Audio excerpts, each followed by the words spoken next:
Capricorn, weekly horoscope for the week of April 14th, 2024. Hello Capricorn, welcome to Conscious Living, your weekly horoscope. This week, you'll see a resolution to a situation. The week starts on Sunday, April 14th, with Mercury in Aries forming a semisextile to Jupiter in Taurus. You might feel inspired to revamp your living space, but instead of making purchases, consider DIY projects. While this idea sounds great in theory, putting it into practice could prove challenging. You may find it difficult to bring your vision to life. On Monday, April 15th, Mercury aligns with Chiron in Aries. Capricorn, you could experience a significant healing moment with a family member.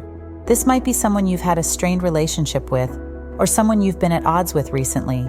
It appears that this person is open to conversation and possibly even reconciliation. If you found this reading insightful, please consider giving it a thumbs up, sharing it with your friends, and subscribing to our channel for more weekly horoscopes tailored to your zodiac sign.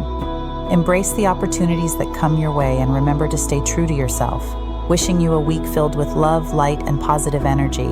Until next time, take care.